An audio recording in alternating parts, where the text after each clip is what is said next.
When I grew up as a little boy, I always knew I'd be an artist. God began to reveal to me that He had gifted me in art for a reason. And He just began to show me ways, creative ways, I could use my art to share the gospel. Kerry Jackson would never have thought that one day he'd have his own art gallery and studio.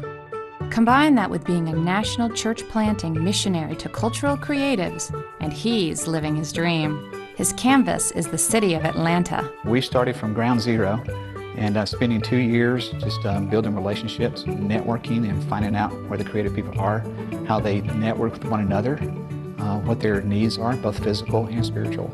Monday nights, when the theater lights are dark and the museums are closed, the Jackson House is home to a small group Bible study geared towards artists. And, I'm a painter, I'm an artist, and my husband's an artist as well.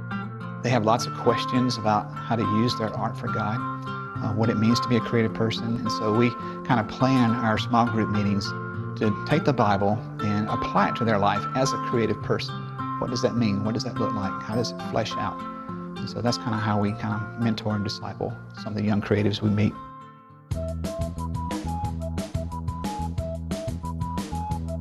One of the most exciting collaborations has been the start of Bezalel Church. It's a church plant focused on the arts community of Atlanta.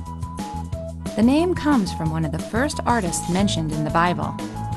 One of the biggest events, initial events for our church plant is we had our first preview service. And we had that on Good Friday. Now the week before, on Palm Sunday, we had a special exhibition to kind of promote the service. And it was called In Remembrance.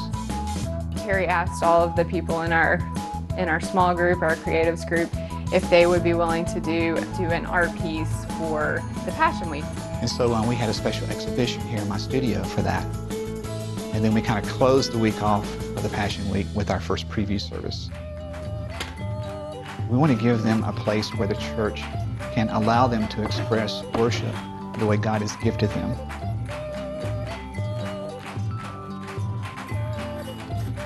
For me, I think I had to look at my life and discover that, again, God had given me a gift in art for a reason. And everyone has talents and gifts and personalities that God has wired them with. Their assignment is to figure that out and use it for the glory of God. Mine just happens to be art.